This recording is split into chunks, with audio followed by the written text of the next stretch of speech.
본문의 말씀은 하나님의 말씀을 통해 지혜를 얻고 그 지혜를 통해서 그리스도인으로서 우리가 어떠한 길을 걸어가야 하는지를 설명을 하고 있는데, 오늘 말씀의 구절을 통해서 함께 은혜 나누는 시간이 되기를 원합니다. 왜 우리가 하나님으로부터 오는 지혜를 얻어야 되느냐? 그 하나님으로부터 오는 지혜를 얻어서 우리가 선한 길을 걷도록 해야 하기 때문인 것이죠. 잠언 2장 9절의 말씀에 보시면 그런즉 내가 공의와 공평과 정직 곧 모든 선한 길을 깨달을 것이라 그랬습니다. 이 말씀은 하나님으로부터 지혜를 받은 자가 그 지혜로 말미암아 어떤 길이 선한 길인지 그것을 깨닫게 될 것이다 라는 이야기입니다. 본문이 말하는 선한 길, 공의의 길, 공평의 길, 이것은 성경이 얘기하는 정직한 길을 이야기합니다. 여기서 말하는 공의, 공평, 정직은 하나님의 속성을 나타내는 말이죠. 성경은 시편 25편 8절의 말씀에 보면 여호와는 선하시고 정직하시다라고 했고, 이사야서 30장 18절의 말씀에 보시면 여호와는 공의의 하나님이다라고 말씀을 하고 있습니다. 그러므로 하나님은 하나님의 형상대로 지음을 받은 사람들 역시도 하나님의 속성은 닮기를 원하신다라는 것이죠. 여기서 말하는 공의라고 하는 단어는 히브리어를 보면 체테크라는 단어로 되어져 있는데, 도덕적 의미에서 올바르다라고 하는 의미를 가지고 있습니다. 공평이라고 하는 말은 미시파트라고 하는 단어로 되어져 있는데, 사람과의 관계에 있어서 올바름을 뜻하는 것이고, 정직은 인간의 사상과 양심에 있어서 올바르고 성실한 태도를 말하는 것입니다. 그러므로 이 말씀을 통해서 우리에게 말씀하시고자 하는 것은 우리가 이 세상을 살아가는 데 있어서 도덕적으로 올바르게 살고 사람과의 관계에서도 올바른 관계를 갖고 또 어떠한 일을 하든지 양심에 찔리는 일이 없도록 정직한 삶을 살라라고 우리에게 말씀하고 있는 것이죠. 그런데 중요한 것은 이것을 아무나 깨달을 수 있는 것이 아니라 하나님으로부터 오는 지혜를 가진 자만이 깨달을 수 있다라는 것이죠. 이것이 지혜가 우리에게 주는 유익을 말하는 것입니다. 자, 잠언 2장 10절에 있는 말씀 보세요. 곧 지혜가 내 마음에 들어가며 지식이 내 영혼에 즐겁게 될 것이요 라고 했습니다. 이 말은 여호와를 경외함으로써 생겨난 지식이 삶의 의미와 그 삶의 가치를 부여해주고 속사람을 각성시켜서 새로운 힘과 기쁨을 얻게 해준다라는 말씀입니다. 사람의 마음은 그 사람의 삶의 가치를 의미하는 것인데, 그래서 그 사람 마음속에 무엇이 자리를 잡고 있느냐에 따라서 그 사람의 삶의 가치가 바뀌어지게 되는 것이죠.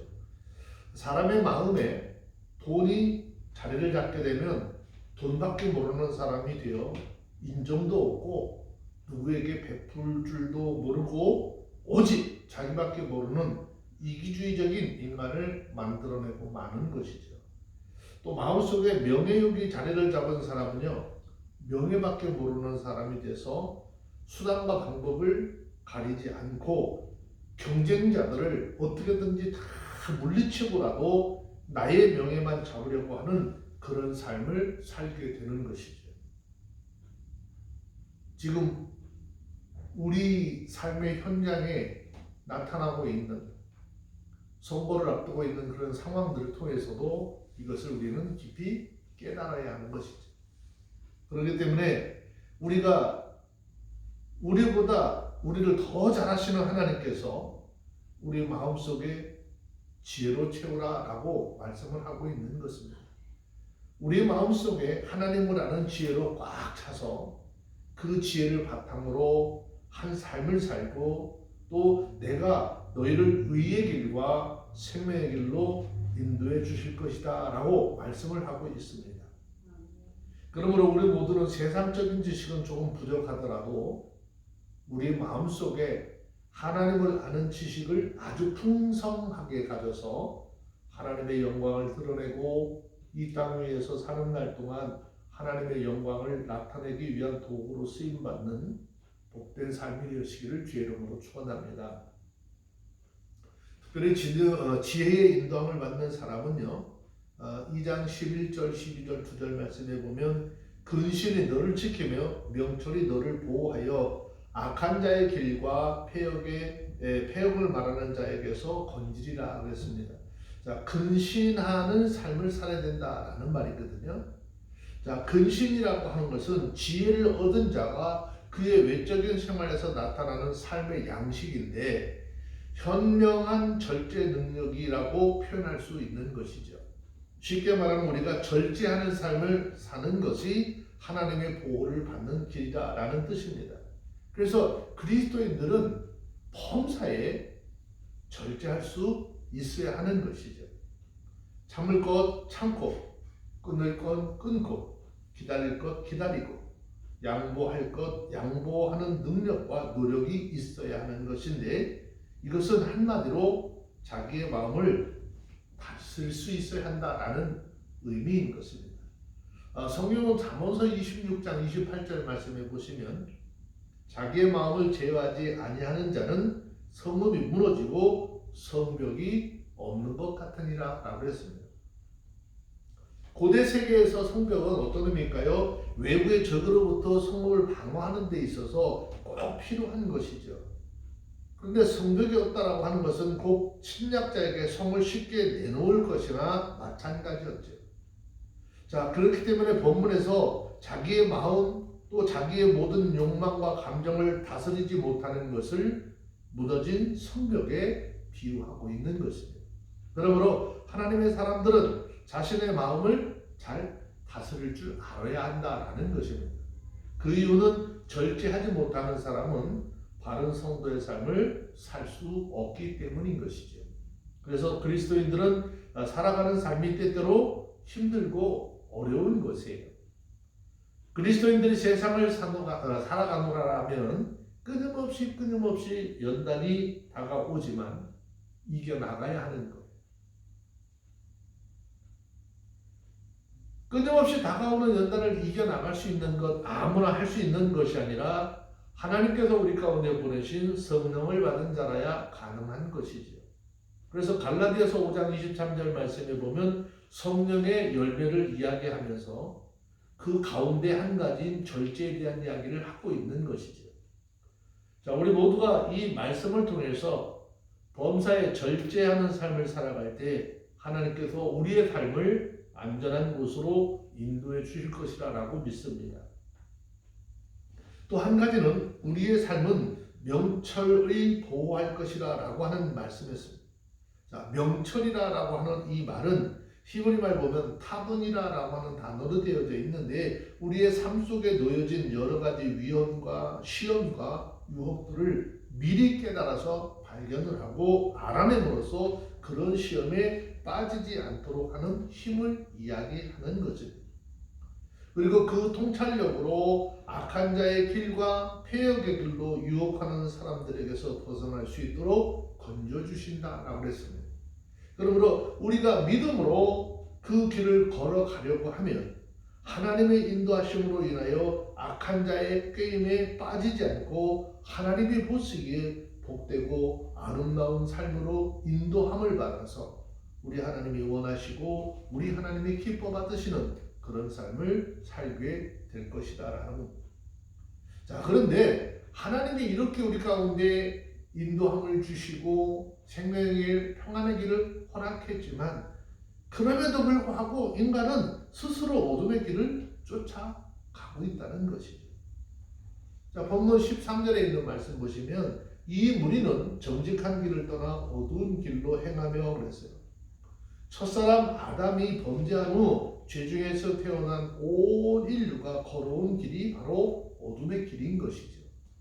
그리고 그 어둠의 권세 주관자인 사단의 지배하에서 영적인 눈이 가려진 채 이 땅의 피조물들을 하나님보다 더 사랑하고 숭배하는 그 행위가 이 세상에서 이루어지게 됩니다. 그들의 삶을 돌아보면 자식을 들 가운데로 지나게 하는 악행을 저지르고 온갖 우상 숭배로 하나님을 노엽게 했어요. 서양에서는 다신적 우상 숭배와 황제 숭배가 성행이 되었고 동양에서는 음양 숭배에 빠져버렸습니다. 그 결과 우리나라의 경우에는 인간이 가장 나약한 존재가 되어서 인간사 모든 길흉의 문제를 음양의 문제로 예속을 시켜버리고 말았습니다. 그래서 장례나 혼인 또 경사나 이사하는데 누가 동원이 되느냐? 점쟁이가 동원이 되었죠.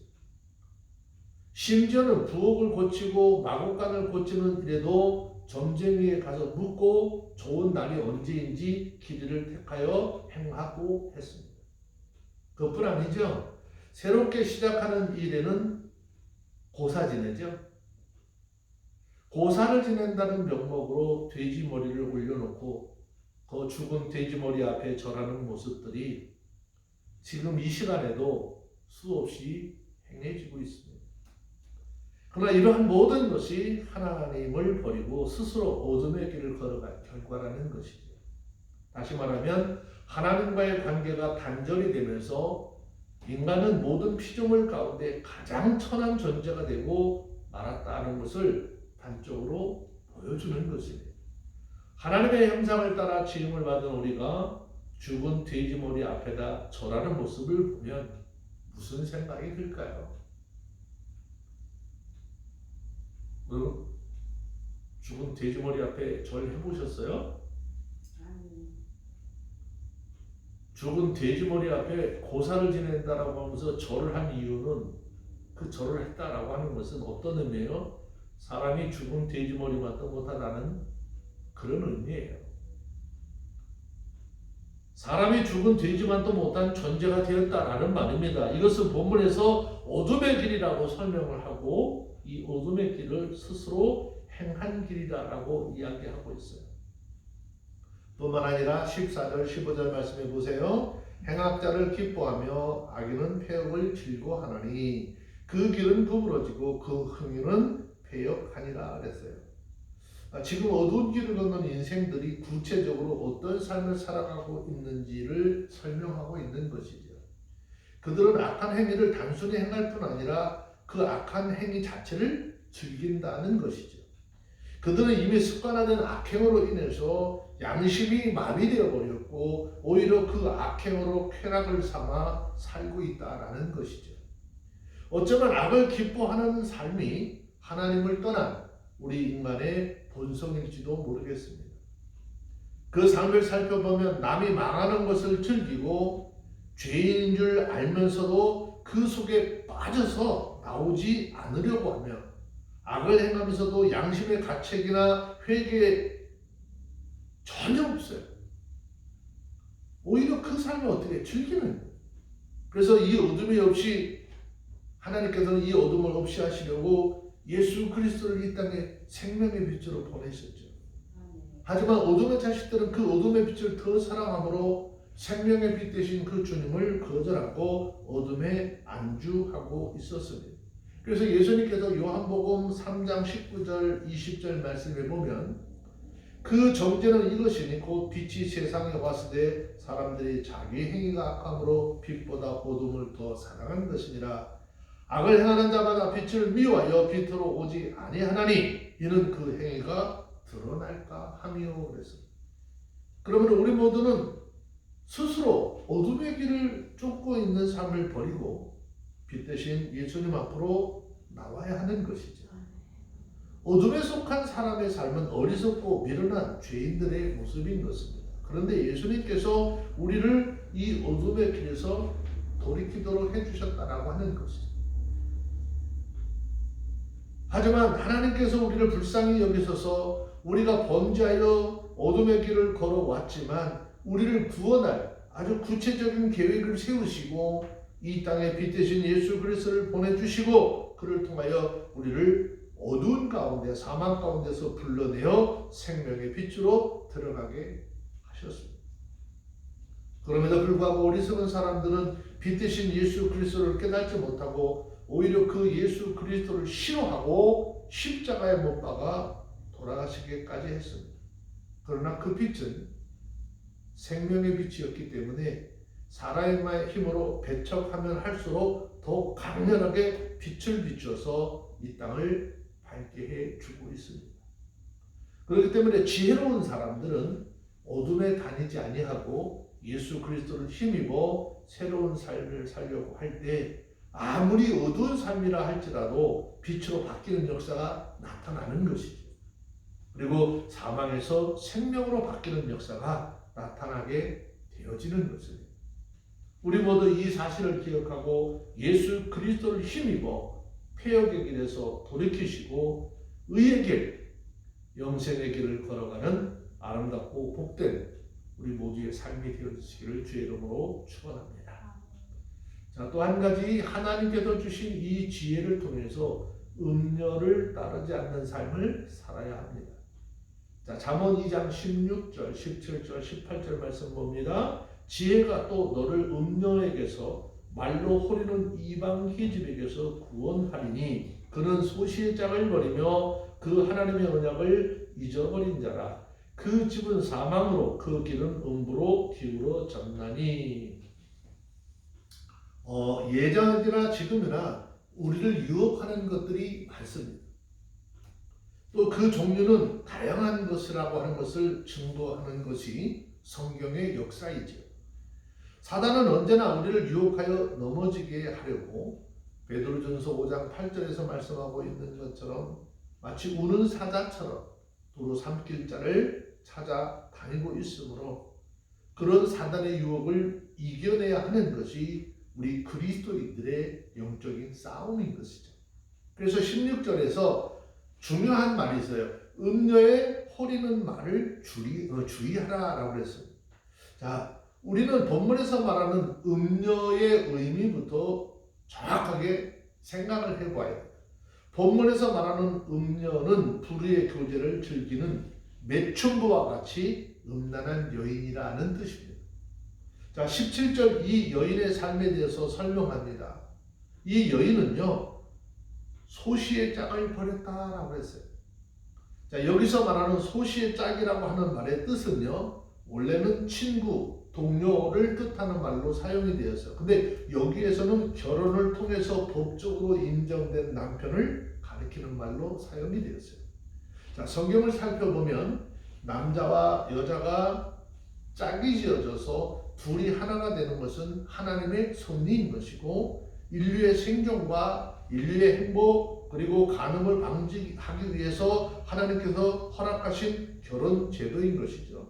자, 그런데 모든 인간은 좋던 싫던 만족스럽던 불만족스럽던 하나님께서 가정을 꾸리게 해 주셨으면 끝까지 그 가정을 지켜나가야 할 의무와 책임이 있는 것이죠.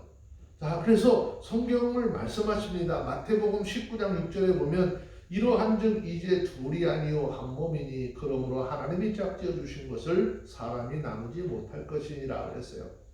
자, 그런데 오늘 본문의 말씀에 보면 그럼에도 불구하고 이 음녀는 소시의 짝을 어떻게 버렸다라고 했어요. 이 말은 본래 남편을 버렸다라고 하는 말인데 결국 음녀는 남편만을 버리는 것이 아니라 인류의 생존과 번영과 질서를 근본적으로부터 어떻게 파괴시켰다라는 것이죠.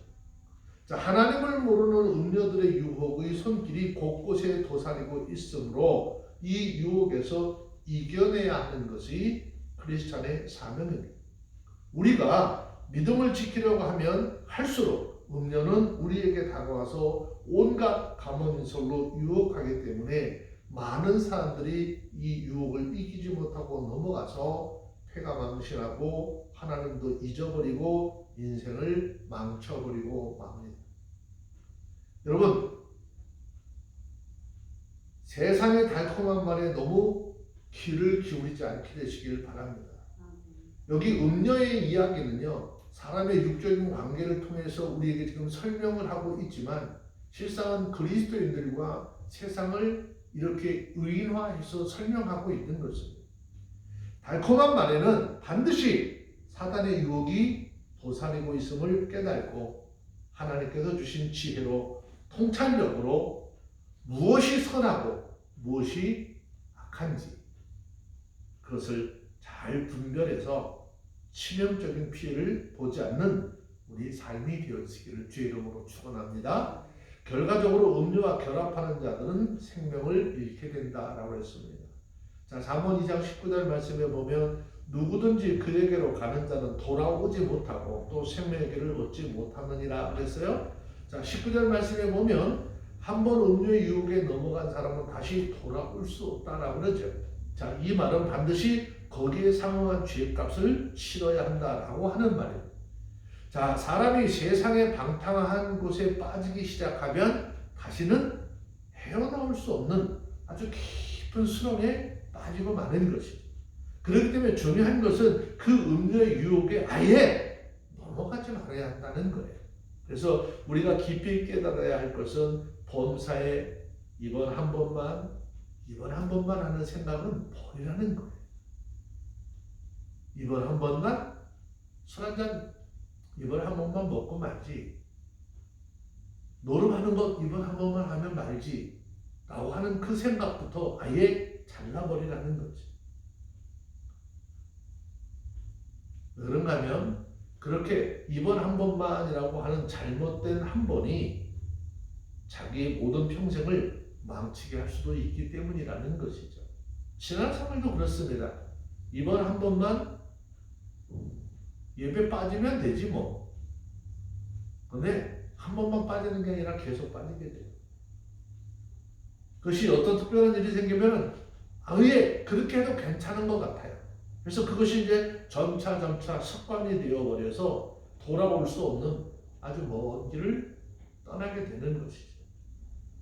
이 시간에도 음료의 유혹은 우리 곁에서 기회를 노리고 있으므로 나약해지는 우리의 신앙을 틈타서 우리를 계속 넘어뜨리려고 하고 있는 것이죠. 그렇기 때문에 우리는 이 사단의 유혹에 넘어가지 않기 위해서 늘 기도하고 믿음을 지켜나가는 삶을 살아가야 하는 것이죠. 자, 잠언 2장 20절, 21절, 22절 세 절 말씀을 보시면 지혜가 너로 선한 자의 길로 행하게 하며 또 의인의 길을 지키게 하리니 대저 정직한 자는 땅에 거하며 온전한 자는 땅에 남아 있으리라. 그러나 악인은 땅에서 끊어지겠고 괴휼한 자는 땅에서 뽑히리라 그랬습니다. 20절 말씀에 보면 선한 자의 길을 지켜야 한다라고 그랬습니다. 자, 이 말은 악한 무리가 자꾸 우리에게 찾아와서 시기를 하고 우리가 선한 길을 걸어가도 또 선한 길을 지키지 못하도록 유혹하고 방해하기 때문에 우리는 그 선한 길을 지켜야 한다라는 말이죠. 그래서 믿음을 지켜나가는 길은요, 괴롭고 힘든 거예요.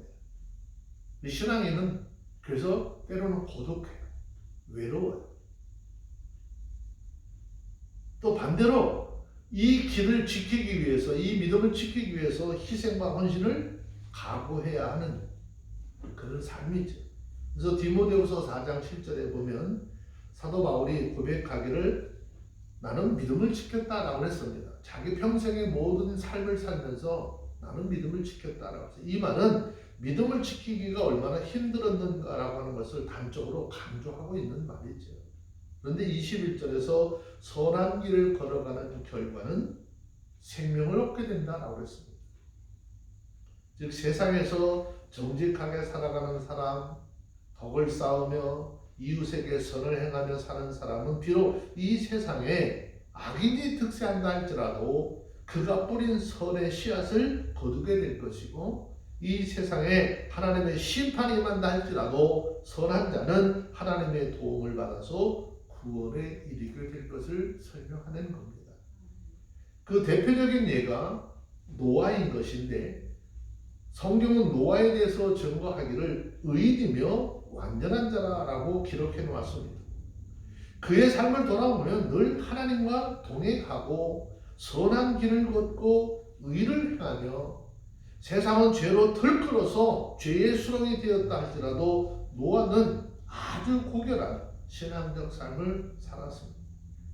그때 하나님께서 말씀하시고 약속하신 때가 이르러서 홍수로 심판하실 그 시점, 홍수 심판 중에도 하나님은 그를 보호하시고 그의 가족들의 생명을 구원해 주셨죠. 따라서 우리가 진실로 이 세상의 모든 환난과 하나님의 심판 중에서 우리의 생명을 건짐을 받기를 원한다면 이 세상을 살아가는 날 동안에 선하고 하나님 보시기에 바른 그런 믿음의 삶을 살아가야 하는 것이죠. 옛 성현들의 말에 그런 말도 있죠. 인내는 쓰지만 그 열매는 달다라고 그랬어요.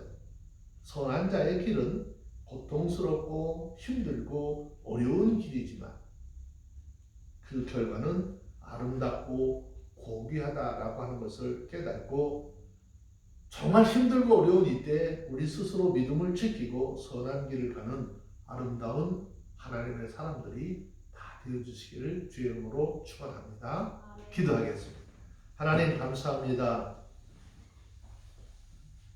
우리가 살고 있는 이 시대에 세상의 수많은 것들이 우리를 유혹하고 미혹하여 믿음에서 떠나게 하려고 합니다. 하나님께서 주시는 지혜로 온전한 그리스도인으로서 우리가 어떠한 길을 걸어가야 할지 깨달아 알게 하여 주시고 그 믿음의 길을 떠나지 아니하고 하나님과 동행하며 최후의 승리자가 되는 귀한 믿음의 역사가 있게 하여 주시옵기를 예수 그리스도의 이름으로 기도합니다. 아멘.